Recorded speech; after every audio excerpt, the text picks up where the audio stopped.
Ladies and gentlemen, please welcome Mr. Anthony Robbins. How you doing this morning? Whoa! Grab a hug in the seats. Oh my goodness. Murphy's Law. How many are having a great time in spite of that? Say aye. Fantastic. Please grab a seat. Well, we got the warmest days with no wind, which is very, very rare here, especially on this side. And as you know, last night what happened to our air conditioning, so we, fortunately, with God's grace, normally have a program going on here called Life Mastery. People come here for 6 days. Somebody bumped into some of those people before they left here. You see them flying pretty high. They've gone through a process that allows them to focus on their body, their mind, their emotions, their relationships, their finances. But the whole week really is kind of a seduction because we bring them in to transform their body. And while they're here during that time, they eat nothing. They go on a fast. Now, it's not a total fast where your body breaks down. There are all kinds of fasts. But we give them essential oils and we give them certain fundamentals, and they do Libby's or colonics, if you're familiar with that. And they haven't eaten for 4 or 5 days, and stuff is still coming out of their system and going, where has this come from? Who's been through Life Mastery and knows what I'm talking about? And the first day or two, they're miserable. Anybody know what makes them miserable? Are they really hungry, yes or no? No, because their body's getting what it needs, and about the second day in, they realize they're not hungry. They're just pissed. And what is it? What is it? What is the part of them that's making them pissed since their physical needs are truly being met? In fact, what happens about the 4th day in, 3rd day in for most of them? All of a sudden, they have this euphoria. They wake up with causeless joy. What happens is you're no longer driven and controlled by your mind. You're no longer every moment going, I got to eat something. Because after a while, they start going, I'm not really hungry, but I got to eat something. What do you got to eat something for? Because you're bored. What do you got to eat something for? Because you're unfulfilled. Why do you eat something right now? Even though you don't need anything. Something to do. Because when we're left alone with ourselves, without enough stimulation, running full tilt, then we have to actually start asking some other questions that we're trying to hide from. Because they're big questions, and for some people, they're scary questions for most people. And until you break through that process and you get beyond your fear, and the interesting about fear is what we're afraid of is not really that bad. I would say, fear at least has a resolution. You're either afraid and you're right and you deal with the pain, or you're wrong and you don't have to be afraid anymore. It gets done. Anxiety never ends. The number one emotion that people in North America have, by the way, all the studies, is anxiety. Because anxiety is that dull thing that's eating at you all the time that you want to avoid by staying busy. And this experience this week is a different kind of detoxification. That one's physical, but you can't separate the physical from the psychological. And when they get beyond that, that's the euphoria you saw when they're leaving, out of their mind, greatest week of their life. Who would have thought not eating and, limiting things out of my bum would really make me this happy? But it does. You talk to anybody there, it's life-changing. You talk to them 10 years later, it's life-changing. They develop a regimen usually to give them a little balance at least once a year to make that happen. This experience, for some of you, I know this is not a new experience because of this being an opening. Many of you are obviously not just initiates, but you're real, blessing givers that have been here for some time, or coordinators. But I was thinking last night, this is a very different experience last night. It's not how the university will normally start. It's because it was the opening ceremonies and the auspiciousness of that and that process. So going late, doing all the things we're going to do there, and, of course, dealing with the logistics that were there. But if you're new and you're not someone who's socially conscious in your mindset, maybe you're more of an achiever and not as socially conscious, you might at this stage really be wondering what you got yourself into. Oh, I see a few of those. There they are. Like, what the hell was that shit last night? Because normally we would introduce you more gently, as we're going to do this morning, by starting with the pragmatic part of your life and really just showing you those areas. Because for most of my life, that's been my focus is, be that Trojan horse. Meet people where they live. Trying to influence somebody with what you believe in most cases, a waste of time, especially if what they already believe is a conviction. The best way to influence somebody is know what already influences them and meet their needs. And if you do that, you develop a different level of trust than if you just say stuff or if you're just enthusiastic. And some people, by the way, think that's what I am. I can remember, for example, in the very beginning here, when I first, went to India, I went to India when I was 21 years old. I went to go to a place called Ganesh Puri, and I met a really amazing man there who I had tremendous love and respect for, but I wasn't moved physically, physiologically. There wasn't a shift in me. There was just this incredible respect for this man. And I didn't go there either because I really wanted to go there. I went there basically to kind of take care of some business, and somebody else who was a big follower of this man was my business partner. I thought they were going to go off the edge. That's why I went, really. But I was really touched, but not transformed. When I went to this time, really to see what I could do, anything else I could do to try and save my wife's life, I wasn't looking for something. But that's when you often get interrupted with what you need. And so I say that because if you're one of those people that's kind of wondering, I think I should, the mind loves surprises, doesn't it? How many love surprises? Say, aye. Bullshit. You love the surprises you want. You have the surprises that you kind of hope happen, and they do, and you call it a surprise, and you're excited. But we don't like surprises that we don't want. Those are called problems. Those are called challenges. And yet, do we need those, yes or no? Well, you better believe it, because that's what makes us grow, which is one of the core essences of life, one of the core human needs. So maybe first what we should do is kind of give you your mind some expectation that's more aligned with what we're going to do. Two people came here that I just met recently, and when they arrived that morning, first thing is, tell us what's going to happen. And, we went for 2 or 3 hours of conversation about, different things, but it was like, what's going to happen? We always want to know what's next, what's going to occur, how we can prepare ourselves. But also that creates an expectation that if it isn't met, how do we usually feel? Unhappy. How many have ever had an unmet expectation and been pissed off about it? How many have had this happen more than once in your lifetime? Say aye. How many think it'll happen in the future? Say aye. How many still feel it's intelligent to expect like crazy? Say aye. But we still do. It's the nature of the mind. So as long as the mind's engaged, let's give it some hope or some sense of what we're going to do. This program is not my program. This program is designed by Bhagwan, but when I met Bhagwan, we created this incredible connection. When I first arrived, I'll never forget, I came in the room, and I now had 3 or 4 days of experience. And, I'd already had the experience, the transformation of Sage. I had experiences that blew my mind, that as a pragmatic guy, I would have gone, that's foo-foo. They're not really doing this. They're making it up. They're hypnotizing themselves. So I knew the impact. And when I came in, the first thing he said is, we've been waiting for you. And I looked at my watch, and I'm on time. I want to be respectful, right?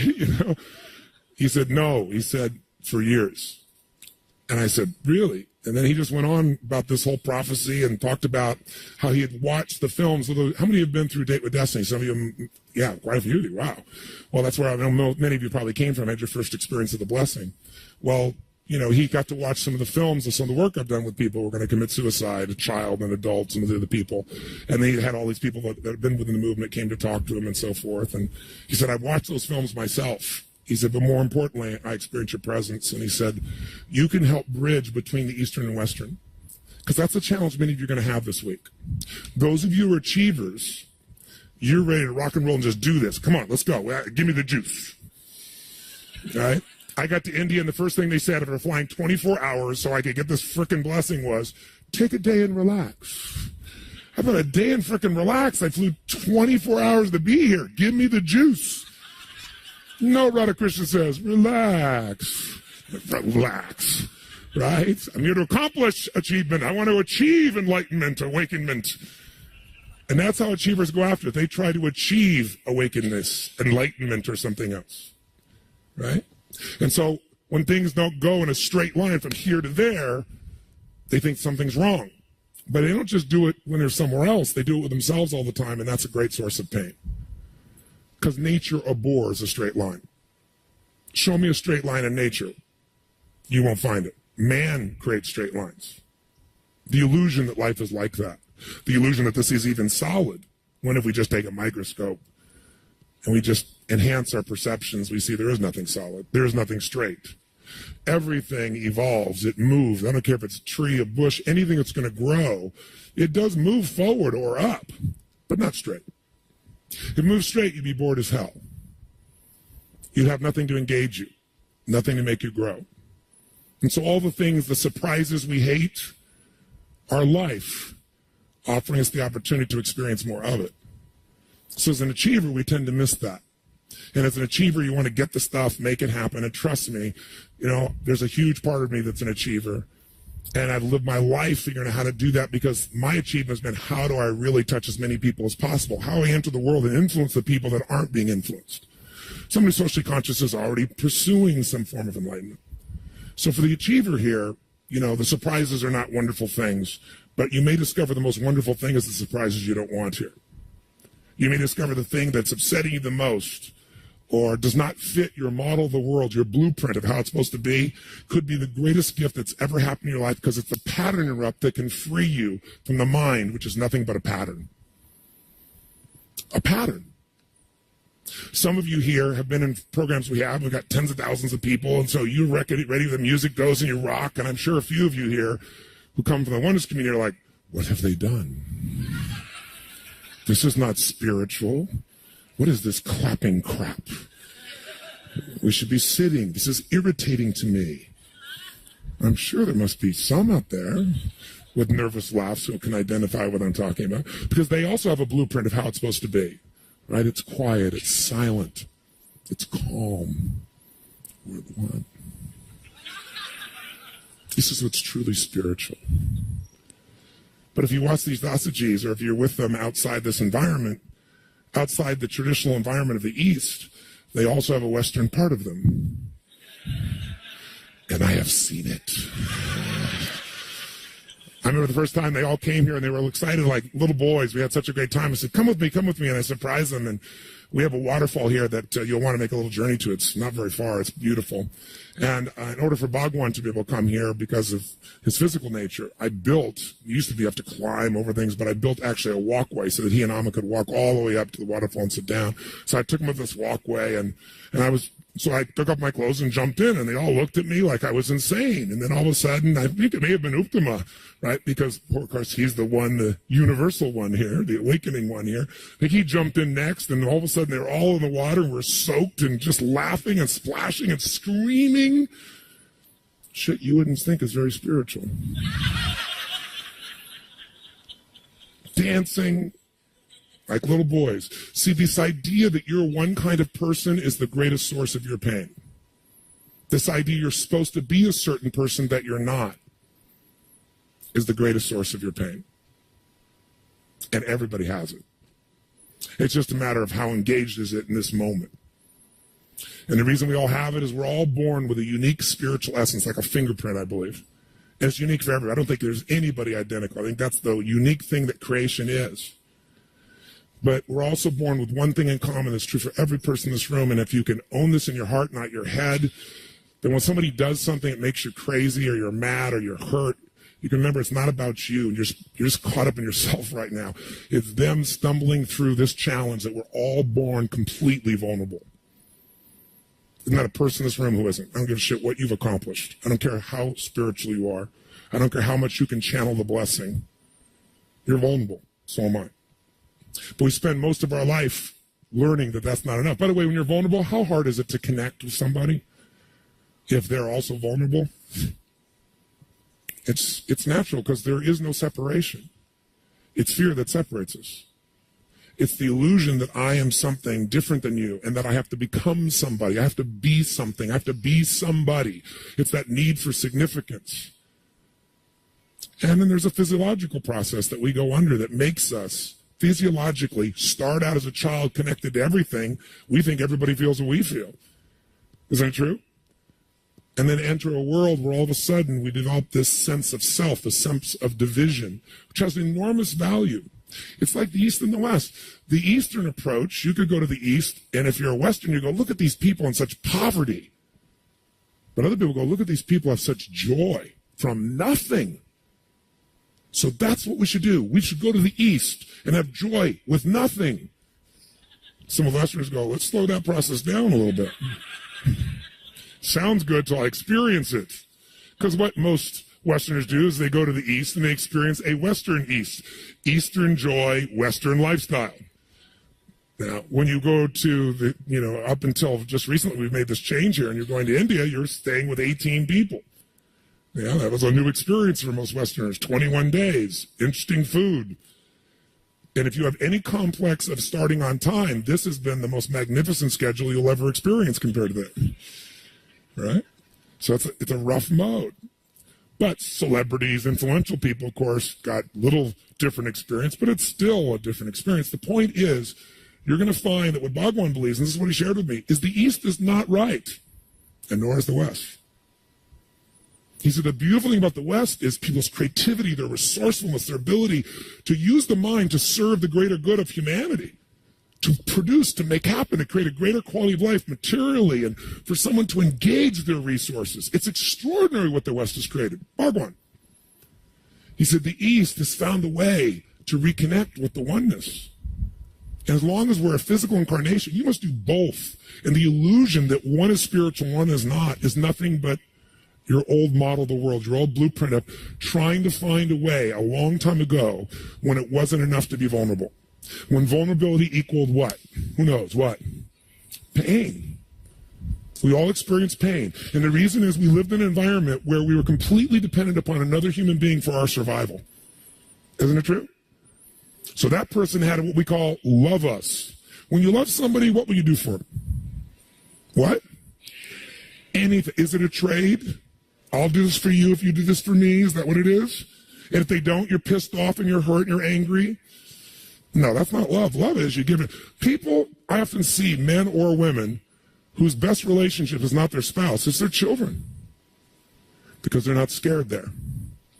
They're not afraid they're going to leave them or hurt them. Because subconsciously they know they're fucked. They're dependent upon me. Little bastard's going to take care of me, going to love me, because if they don't, I got control. So guess what? We love unconditionally our children, most of us, but we don't love each other unconditionally. We sense their vulnerability is more than our own, and so we step up. We don't sense that in our partner because of the words they've used, or the way they use their face, or the way they touched, or they said something that broke the rules of the game, like that word I just used. See, we all have these reactions because early on, you learned you had to be a certain way in order to survive. Emotionally, physically. And where did you learn that from?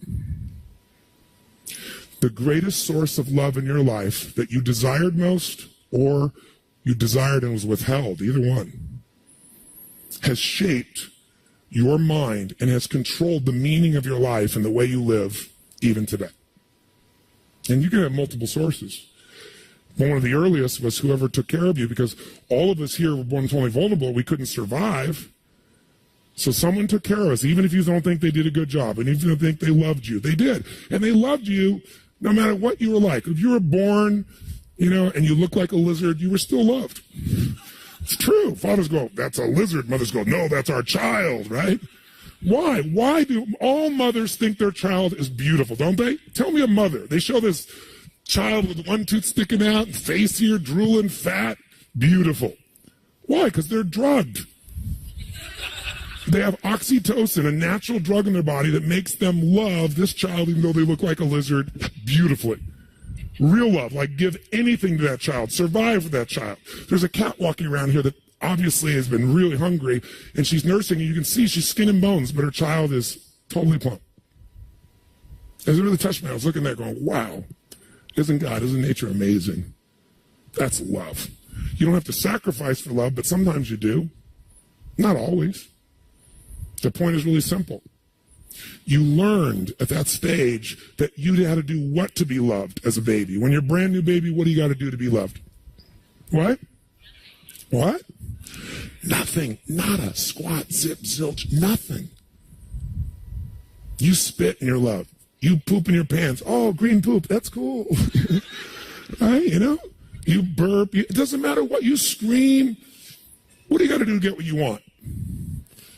Anything. Make some noise, coo, anything. You do enough of anything, it's going to come together. But you know where we always, everyone in this room, every human being I've ever met, and when you understand this, we all are vulnerable because we all still have fear. And the fear started one day when that game stopped. Not completely, just stopped. Unconditional love stopped. Because one day that oxytocin wore off.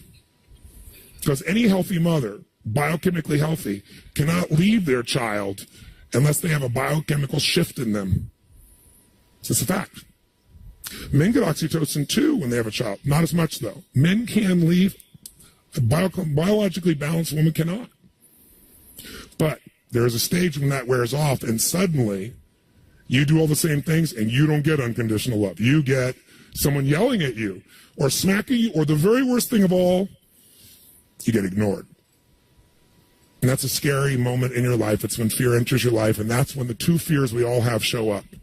We all fear that we're not enough, because suddenly I was enough, and now I'm not getting any attention, I'm not getting survival, I'm not getting love. I mean, if a baby isn't physically loved, any doctors in the room, what happens to them? They develop something called what?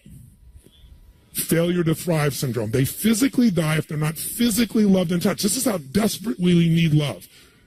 It's a spiritual cyclic source of life. And then all of a sudden it's gone, so what does a baby do? You figured out a way to adapt. Maybe you screamed louder, that didn't work. But if you try to do something and you fell down, every mother knows the difference in that cry, don't they? Bam.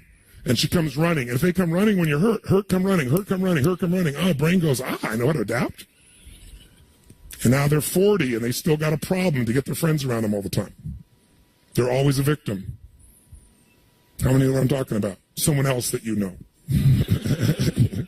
Right? Or if no one comes, what does the baby do? Maybe the baby tries to, for the first time, wants to be connected. So the baby wants that connection, that oneness again. So the baby starts to try to crawl. And someone goes, oh my God, look at Kathy's crawling. Charlie's crawling. Oh my God. Everybody comes, all this attention. Boom. What happens? An achiever is born. In that moment, I always figure out, what do I need to do so that people know that I'm enough and they will love me? Who knows somebody that you could relate this to? Somebody else. I know somebody else. Or one day a baby's not being paid attention to, and they finally give up, and they just go, and people start to laugh. A comedian is born. Now, I'm oversimplifying this, but you get the idea? We all have two deep fears. Number one, that we're not enough. There's no human being on earth that doesn't have it. I've been with 3.5 million people, almost 4 now, from 100 countries, from presidents to kids, people in prison, people addicted to drugs, people that are leading, athletes, I don't care who it is. They all, in the quiet moments, have this fear they're not enough. They may not have it right now in this moment, because right now, their life conditions kind of match how they think it should be.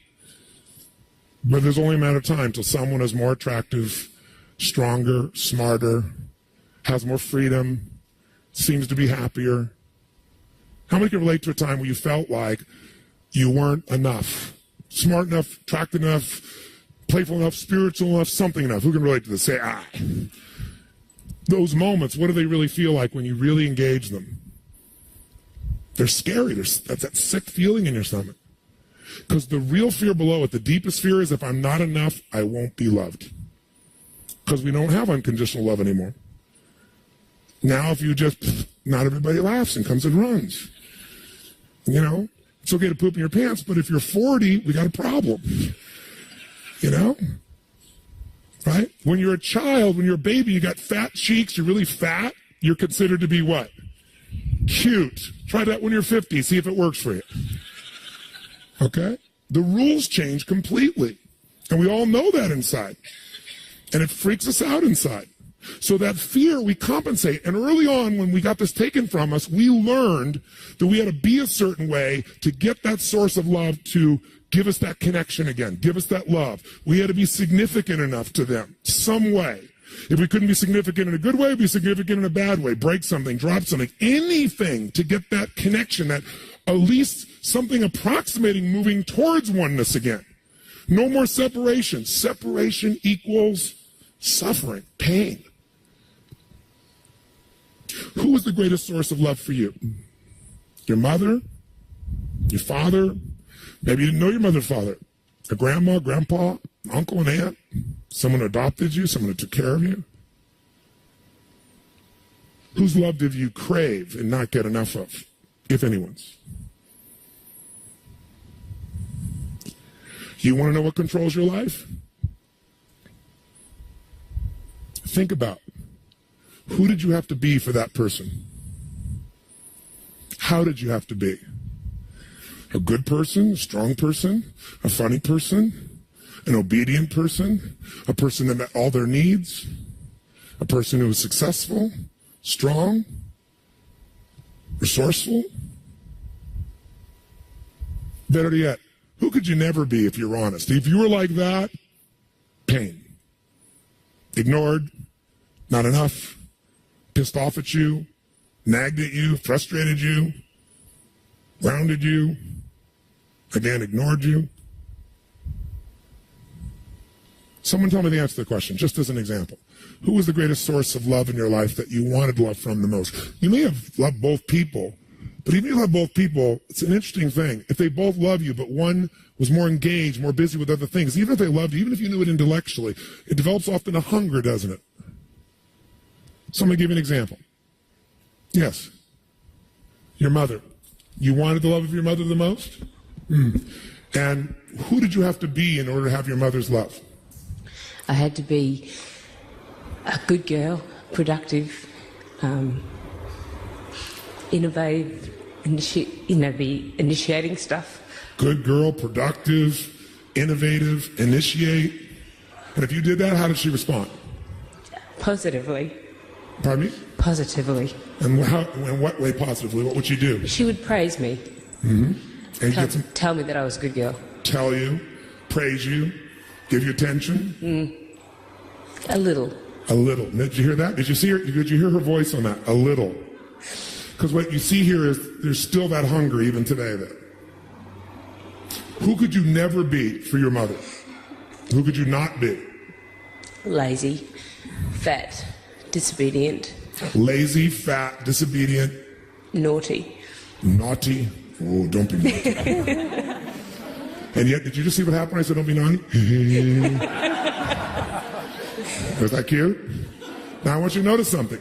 Not cute intellectually cute. It was cute because she is naughty. How many saw that? Raise your hand if you saw that. That's why she spontaneously, while she was intellectually thinking, she was in trance, and I asked the question, boom, you got a real reaction, not a constructive reaction. She likes being naughty, yet being naughty means losing the love of the source of love that matters most to you in life. That might create a little inner conflict. By the way, are you lazy at times? Rarely. Rarely, I bet. Can you imagine if love was taken, if you're lazy, would you really ever allow yourself to experience that part of yourself on any consistent basis? By the way, are you an initiator? Yes. Yes, she was the first person to raise her hand.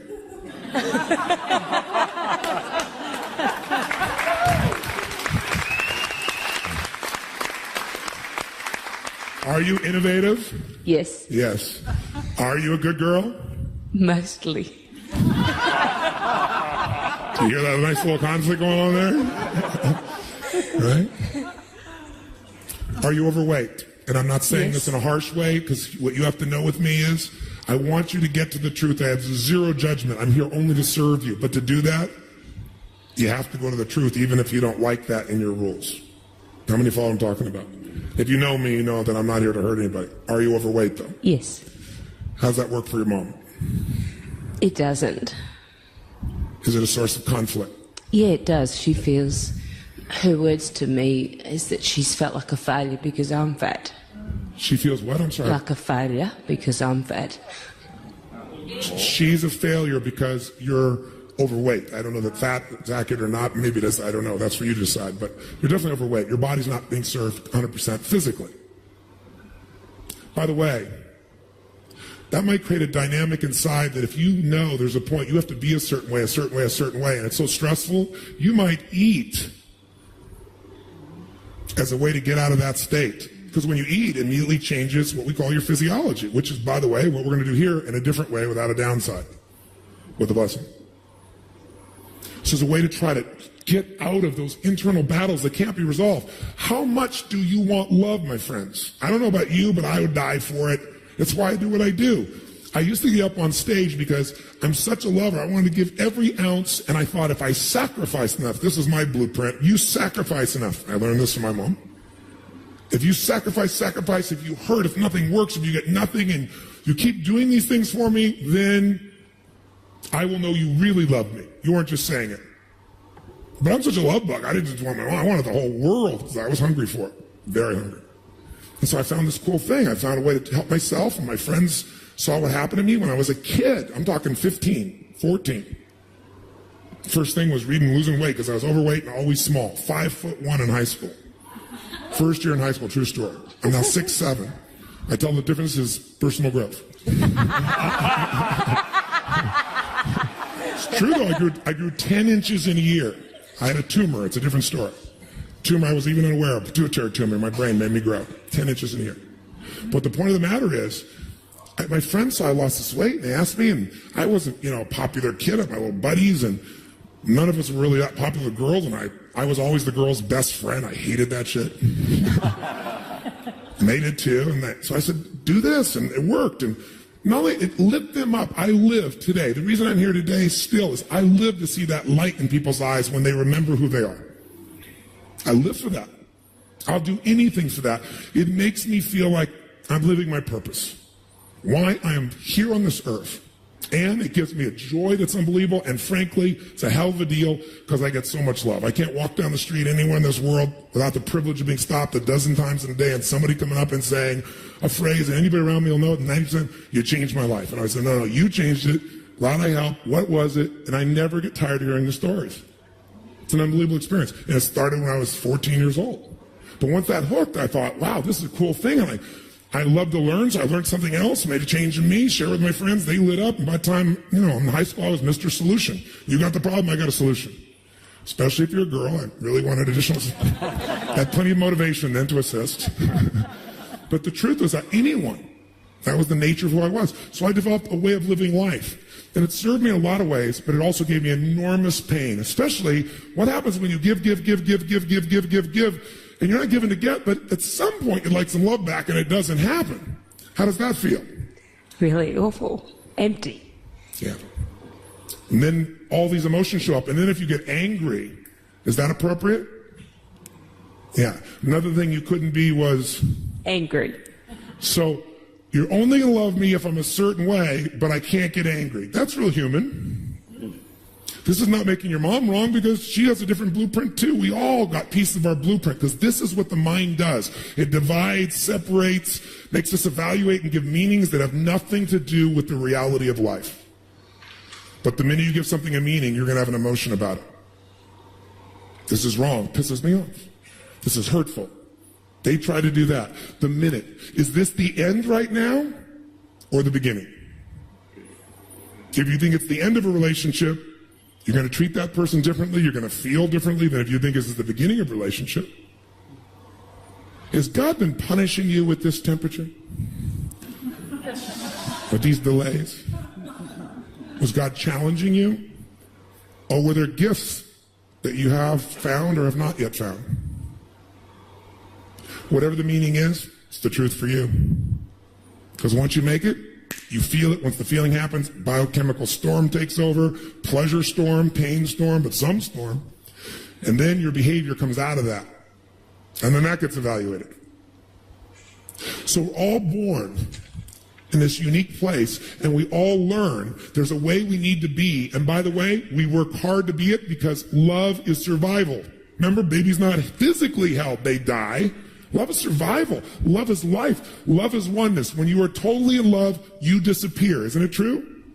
People talk about meditation. I never was interested in meditation. It's a meditation. Well, I'm with somebody I love, or we're going back and forth, and you're helping somebody. That's my meditation, because what happens in meditation? Same thing as in love. When you're totally in love, the first thing that happens is time disappears. True or false? True. Isn't it true? Even if you love what you're doing, time disappears. If you love who you're with, time disappears. If you're loving the experience, time just doesn't seem to exist. Time flies. How long's a long time? A minute, an hour, 6 months, 20 years? Depends on whether you're enjoying it or not, right? A minute can feel like an eternity. Hours can go by and go, where'd the time go? It has nothing with the experience. It's the meaning you give it. Meaning equals emotion. Emotion is life. Because everything you do comes from that fuel. Even if you're a purely intellectual creature, you're still evaluating what will give you pain or pleasure at some level unconsciously. But the weird thing is, we're running all this off a system that got designed a hell of a long time ago. And it can't possibly be all of you. And here's where the real problem is. We feel alive when we no longer feel separate. But how can you ever connect to another human being, no matter how much you think it's them that's creating your pain, when you are not being all of yourself? When you are not one with your whole self. And we all do this because we're vulnerable, and we learn these parts of me are good. These parts of me is what I need to be, and you work hard at it, and you are how many of you are damn good at a lot of things you needed to be in order to get love? How many would say that would be fair? How many of you avoid those things you were not supposed to be for the most part? Let me see. Even today, at an unconscious level. Isn't it interesting? Even today, 21 years later, man. 30. Okay, whatever. You get the idea? And so what happens is, the more you try to not be something you are, the more pain you have, because there's separation inside of you. And then you're trying to connect with somebody else who's only think parts of them are okay and separating from others. And two partial people don't make a whole. In fact, they just engage each other. And you almost always attract the person at some level that you're attracted to, very often opposites, aren't you? I'll see very, very feminine woman who has made that part of herself wrong, but she had to become strong and powerful, make things happen. And she can do anything a man can do times 2 or 3 or 4, without exaggerating. Kick ass. And so she finds a partner. And she's looking at that partner and saying, so glad you're here. And inside she's going, why don't you fucking do something? But why? She's attracted to the part of herself that she's denied, the part of her that could actually do nothing and be happy with it. The part of her that she makes wrong. Or maybe it's not your intimate partner, maybe it's your son or daughter. You're an achiever, right? And so you want a child, a boy or girl who's going to be this incredible achiever, and they sort of do it because they want your love, but they just don't seem to have the same fuel you've got. They're not as driven as you, are they? Oh, good guess with you, sir, wasn't it? And it makes you freaking crazy. What have I done wrong? Why does this child? It's because I spoiled them. No, it's because you've not accepted that part of you. You don't have to do nothing, but if you could get over the reaction to it, if you could get comfortable with that part of yourself, you'll see a change in that relationship. More importantly, you'll see a change in you. It's like God or the universe is always trying to send you whatever part of yourself you've denied. And every human being we meet is there to bring us back to oneness. In ourself first. If somebody, I'll tell you what makes me crazy, because my whole model's about giving, right? Gotta give, give, give, give. Who do you think makes me crazy? People that take advantage of people. I want to kill them. My big heart comes out. Kill them. How can they do this? How can they be so abusive? How can they be so hurtful? How can they do this? Well, it doesn't match my model of the world. And for a long time, guess what? How many of you have a model like this where you have to always be the giver? Like, go to dinner, even if you have no money, you're paying for the meal, or you're always trying to figure out, and you always try to make sure you give more than you get. Who fits this model? Yeah, several of you.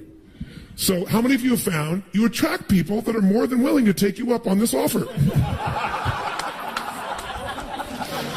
This went on for me for years and years and years. And then finally I went, it's not them. There's a lesson here.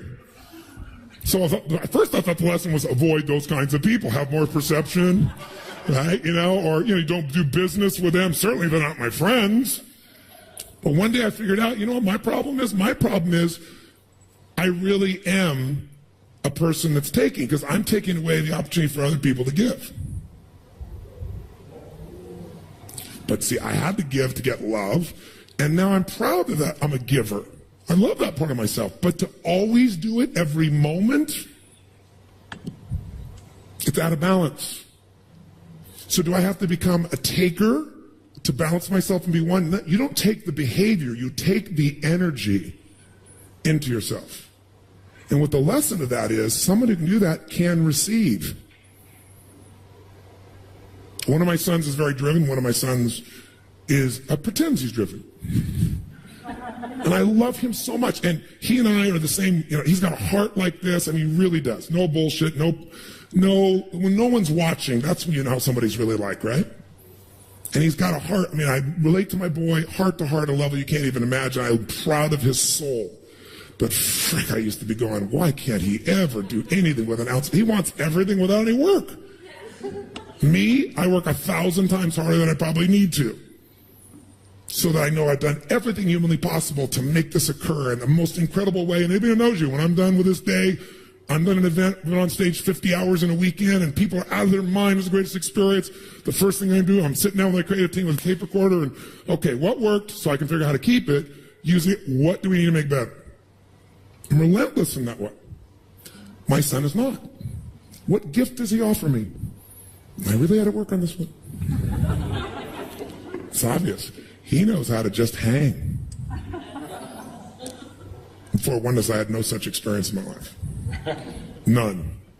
That was the most profound thing. The first time I experienced it, I didn't move for 45 straight minutes. It was like, my wife said, this is a miracle.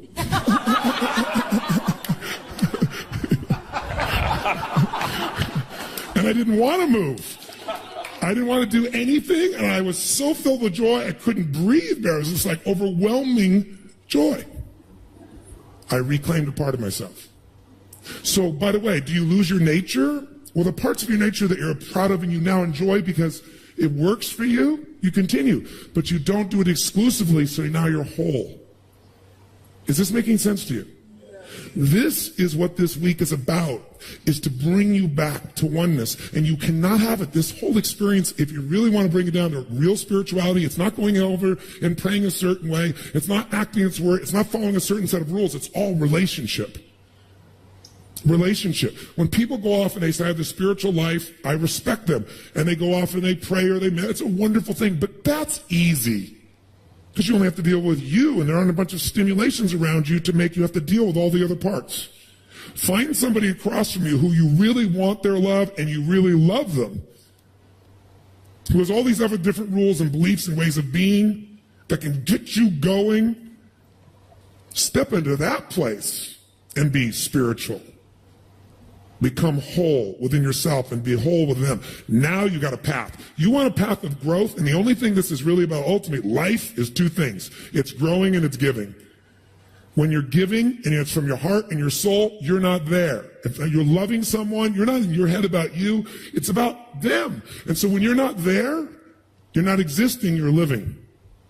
When you're not there, you feel alive. You don't have worries and fears. How do I look? How's it coming? What's money is just this thing going to happen and all this shit. You're there with them, and so you're connected to everything. Them, every essence of who they are, what you are, and everything else.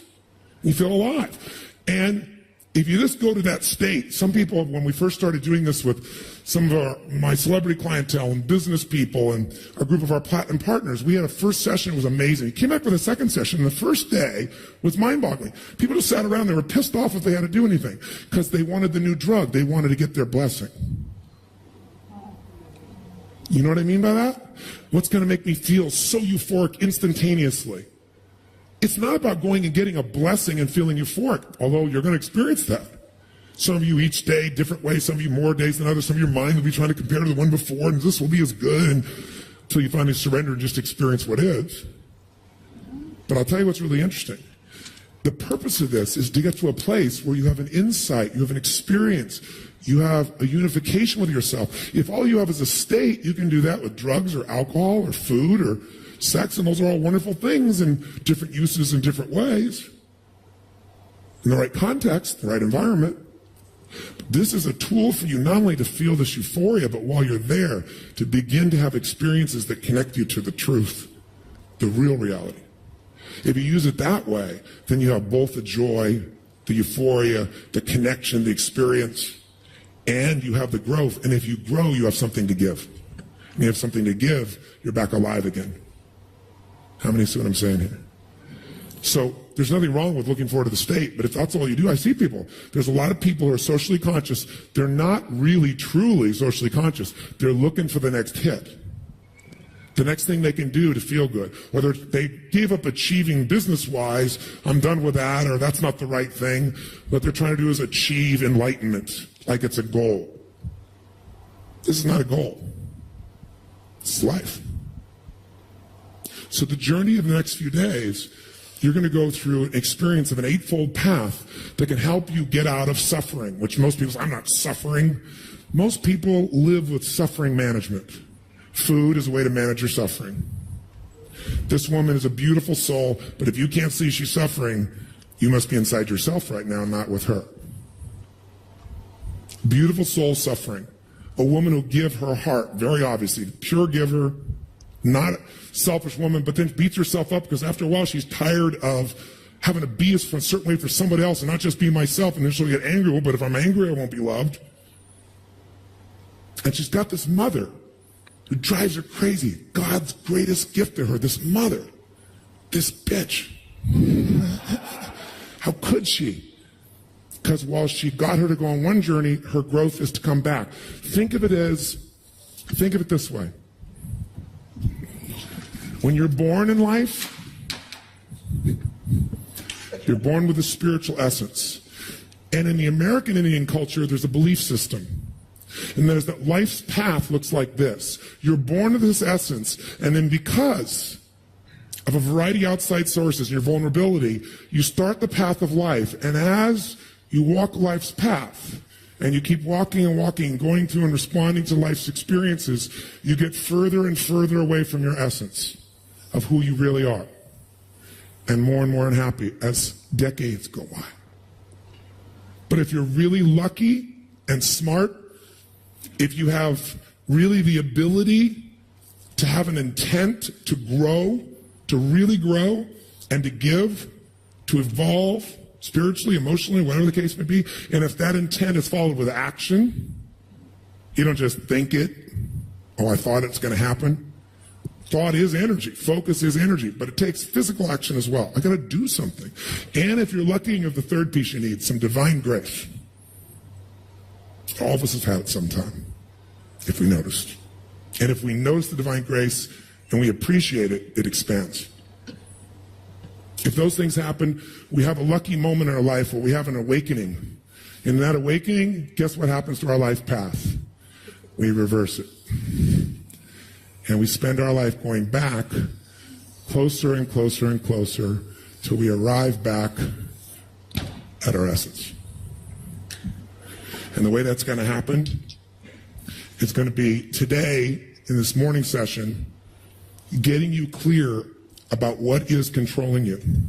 If you want to influence someone else and you're a leader, a mother, a father, a friend, a business person, I don't care what kind of leader. Someone who's got influence. If you really want to influence people, you have to know what already influences them. If you want to influence yourself, you better know what influences you already. So I'm going to show you a model for that. I'm not saying it's the right thing. It's a photograph of life, but I think you'll find it useful. You can judge. Give you a few tools. And then I'm going to give you another tool that'll help you kind of evaluate why at different levels of consciousness you look at life so differently. How many have known somebody who's a certain way and you realize, and then they do something one day and you're like, what? Where did that come from? Who's had this experience before? I'll tell you where it came from. Same way where her love comes from, the anger, the joy. Can you be spiritual and still be dark? Yes or no? Can you be funny and still be sad? Yes. Can you be spiritual and sexy? Yes. Can you be quiet and loud? Yes. Did you notice how few people said that time? Did you hear that? All the assumptions we have are where our pain comes from. But we don't want to go into them because A, we don't know how to go. It's overwhelming. I'm hanging on to what I got. So we manage our suffering with television or movies or problems. Or business, or our children. Here you're not going to manage your suffering. Here you're going to experience your suffering. The thing you're trying to avoid, because once you experience it, no matter what the experience is, it'll turn into joy. The thing you're afraid the most, the fear is what's gripped us, not the real experience. And once you get through that, it's like fear doesn't get a hold of you so easily anymore. And you get really happy with your life, and you're not reacting to life so much, because the mind is a pattern, and if we let that pattern take control of us completely instead of us using it, the mind's powerful. Most of you in this room use your mind to accomplish a lot. Who can relate to this? Your mind's, you've really used it well. But also there are times we don't use it so well, and that's where we get the pain. It uses us. So I want you to know what that pattern is. That's what today. And then I won't be with you in this. I'll be participating with you. But there'll be one other session where we're going to go deeper into really discovering all of your personalities. Scary thought for some of you. Exciting for others. With Sage, I've named them all. Because when I first met her, I was like having a conversation. All of a sudden, this other person would show up. I'm like, who the hell is this? I literally, in the first 6 months of it, I named 12 different personalities. So when they showed up, I knew what it was, knew how I could deal with that person effectively. And then I realized I also had a few. Right? But people want to make you one thing, don't they? Because it makes us comfortable, it makes us certain. When I first got involved with Bhagwan and he said, this is what I'd love you to do, and I said, I'd love to do this, and we worked it all out, and said, we'll make this thing happen together. It was really amazing. We brought all these people here in May of last year, along with Bhagwan and Amma, and they're all influencers, because certain people, just because of their position of life, can touch a lot of other people. And I feel like much is given, much is expected. That's just my belief structure. You got to give it back. So these people I knew are all good people. I brought them. It's great. And then there was a big convention of blessing givers that was done in Los Angeles. And so it was like a week later. So we all came back, and Bhagwan Ram asked us if we'd come, and Nanda Giriji was speaking. He said, please come. And he invited everyone to come. Everyone was brand new. And it was the first time it was done in 7 days instead of 21. Now, 21 days, you've suffered more, you've experienced more. There's human needs that are involved in this process, obviously. So I'm thinking everyone's going to be thrilled we're coming, and then all of a sudden I start getting people calling me. There's some people here shaking their head who were there saying, oh my God, the first morning everybody's pissed off at us and saying, how come you went to Fiji? And then other people said, that wasn't the real process. The real process is 21 days, and I went through the real process. These are these spiritually highly developed human beings, right? And then some of the people, our platinum partners, have become friends with Ananda Giriji, and so he held some seats for a few of them because they were personal friends. And, some people, how come they're sitting in the front row? And then the stories about me were mind-boggling from people I'd never met. Would you share what what happened there? Am I putting you on the spot in this moment? Would you give him a microphone? It's Ananda Giriji, ladies and gentlemen.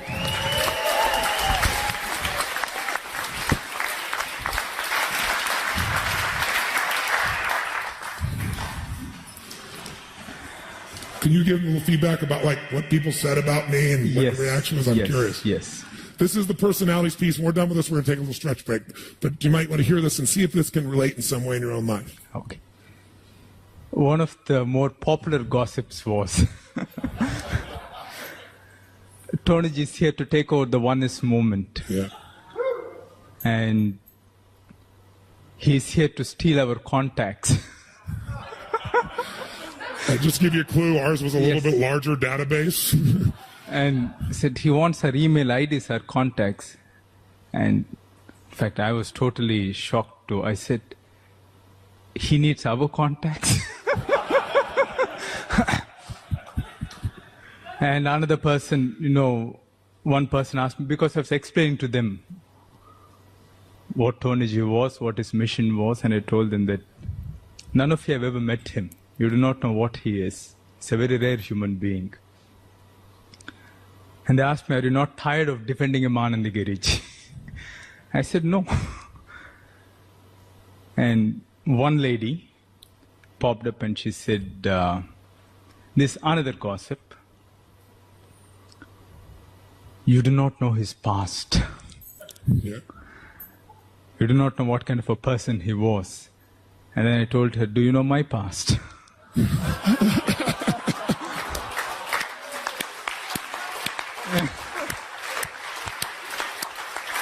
That's not the way you judge a person.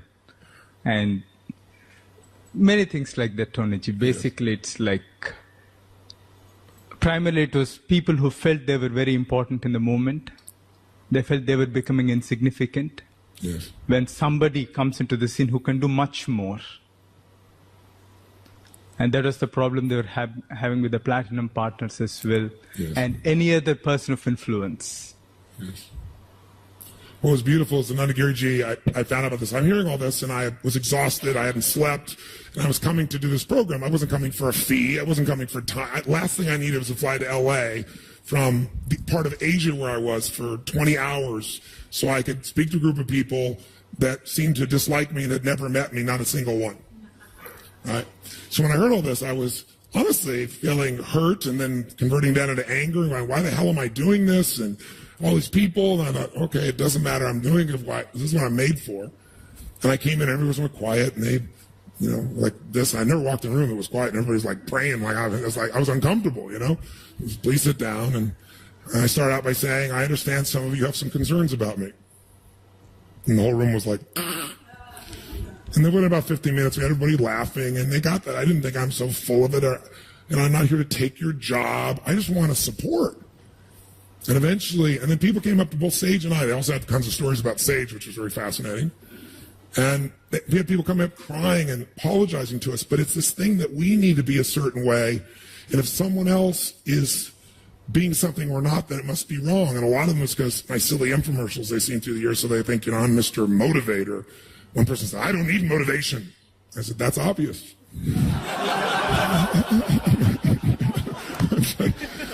Clearly highly motivated in this conversation, right? I said, I'm not a motivator, never have been. That's the media's description. I do believe in energy. I do believe in passion. I know how to get someone who won't sit for a 3-hour movie to go for 50 hours and change their life euphorically at levels they never thought of in one weekend. But I'll tell you something. Here's what I am. I'm the why guy. That's what this week's about. Why? I'm not here to give you motivation. My question is, what is your motive? I believe motive does matter. I think almost everything in my life that's shown up is when it's been most potent, when there's no way things that have come through me, ideas, insights. It's not been me. It's been when I've really been there. I've not been here. It's been there's someone out there and I've got to figure out how to serve, and I'm not even thinking it just boom, it happens. I believe when life works to support life, the more what you're doing is to support more than yourself, the more comes to you. Life supports what supports life at a higher level. Motive does matter. And you do have a motive. I want to know why it is you're so spiritual and yet you're so angry. Or you're so bored. Why it is that you have such beauty and such femininity and you have to be masculine. Or you're so masculine, but you can't accept that. And you always have to be feminine. I want to know why, don't you? I don't know why you say you want this, but you always do the behavior that moves you in the opposite direction. I want to know why you could be in an environment like this and still be frustrated. If you can't make it here, it's fucking over. Try your chance on the next spinning planet, because if you can't find some joy here, Bula all around you, ocean, water, I don't know. I think maybe it's time to just go. If the next look on somebody's face or conversation, what they do or don't do, or the volume or not volume of the music, or the selection that someone made, or how long something goes or doesn't go, can really upset you, I'd like to know why. Because if you're really growing, the beauty of growth is you get so damn comfortable. Comfortable with a part of you that's pissed off even. Not judgmental, I'm not supposed to be that. Just amazing when you get comfortable.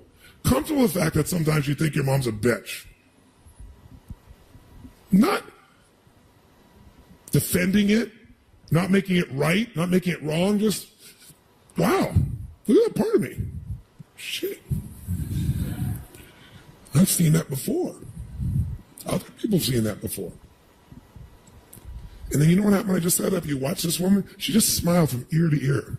Look at her. Look at her right now. Look at this big grin and big smile, big laugh. You know what part she owns of herself? Naughty. Did you see that? She owns that part of herself. And so she feels joy. There was a point she didn't. She finally said, mother and a mother, naughty. There's some other reinforcement for naughty that probably has helped her in this area, right? Some other feelings of love and connection. So this week, you're going to go on a journey, and if you were going this India in the past, you'd be doing this through time. This is compressed. So it's going to be long, tough, hard, go for it, playful, fun. And you can make this boring, you can make this frustrating, you can make this joyful, you can make this the greatest journey of your life. It's all up to you. It's the meaning you're going to give things. Are you going to react and let the mind's old patterns control you, or are you going to discover? And the person who'll take you on the journey besides these dasas who are going to be now working with you in small groups every day. We're going to have a morning session, and that session is going to be with Anandagiri. And Anandagiri is one of the sweetest souls I know, but I'll tell you something, he's an awakened soul. And I don't say that like a judgment, like he's supposed to be a certain way. I mean, there is an aliveness and a spontaneity and a connection to his heart that is unique. And he delivers completely different from me, so it'll fit your perfect spiritual model of quiet and slow. He talks about 1/10 my speed. You'll be waiting, he'll say one word, you'll be waiting about 3 minutes for the second one.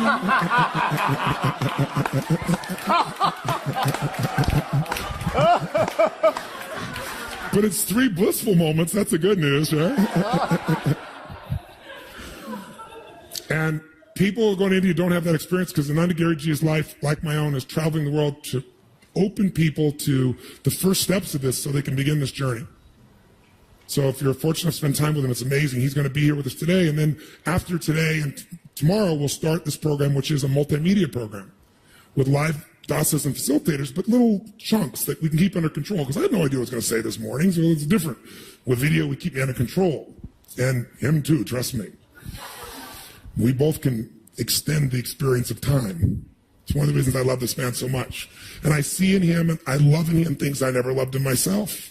Because I love him so much, I love them in me. Same thing with my wife. The very things when I first met her, like, irritated the hell out of me because I loved her. I learned to love those things. Interesting, when I loved those things in her, suddenly I was like so much more comfortable with me because I realized those are parts that I've tried to never feel in myself. And now they're alive. Like, work, don't sleep. She loves to sleep. Loves to sleep. Anybody knows me from the years past, I never sleep. I still sleep as little as possible, but I want to be with her, so, and she's mad if I'm up and I leave the bed, so like I'm in bed reading and shit.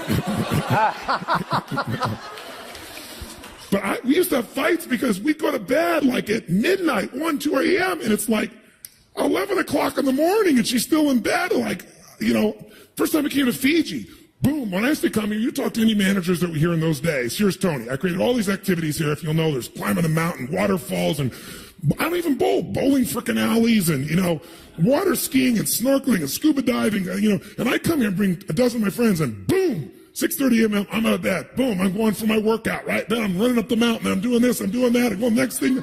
I had people plan from the moment they open their eyes to like they were complete exhaustion at night. At the end of the week, they're like, that was the greatest week of my life, but I need a vacation after being with Tony. And I came to Fiji one time, I'll never forget, and I jumped out of bed and she said, what the hell are you doing? I said, starting my day. She said, get back in bed, I'll show you how to start your day.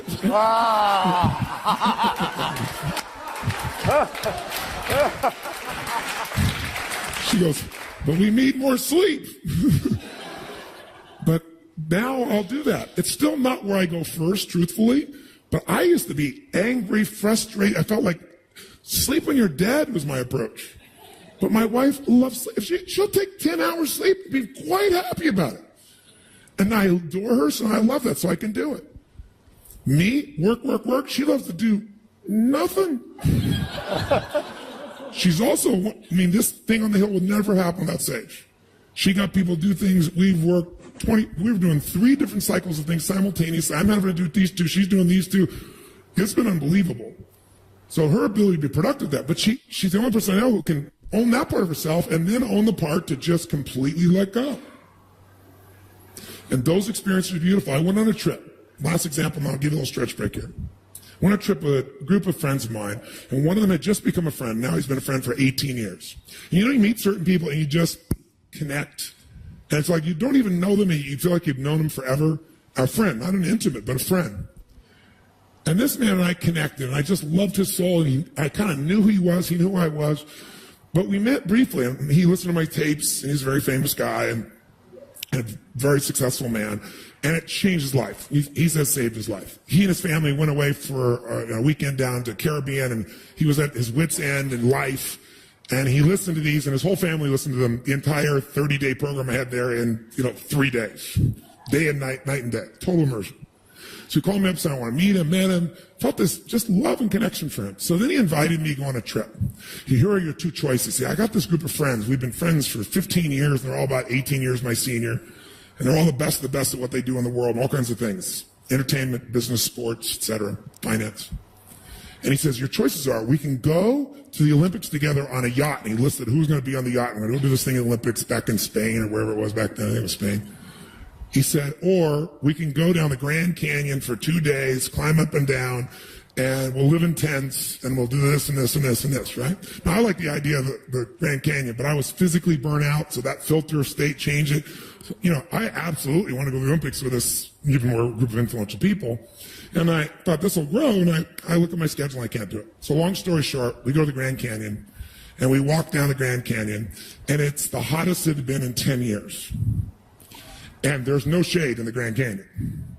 And we're all just burning, melting, and then a sandstorm comes up and everything else. And I'm on this trip, and I've been so exhausted. And I looked around, and I saw these people on the trip. Oh, it's just amazing, incredible people. But I looked at how they were all competing for his attention, trying to be significant enough that he would love them more. And I really had the same need. I was no better. Even more so, because they'd known him for 18 years. I didn't know him. And I wanted him to know who I really was. And I thought, I'm so tired. I should do something. I should transform something. I should make something happen. So, he'll know who I am. Right? But I was so tired, so exhausted. I finally just decided, and I saw these people doing anything. I saw myself in these other people too. In a different way, but still me.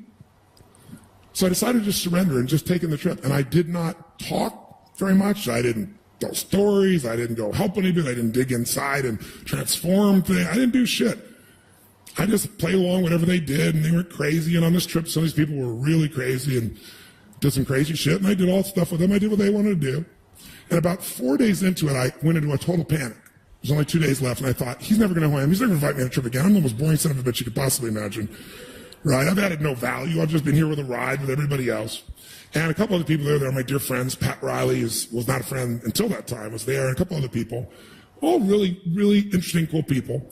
And I remember one time there was this break, and I just laid down on a rock, and I fell asleep on a rock beside this river.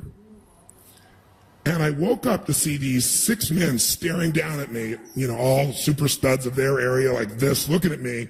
And I opened my eyes, and a part of me is like, oh, shit, And they all just looked at me, and they're all just silent, and they just said, how do you do it? He said, do what?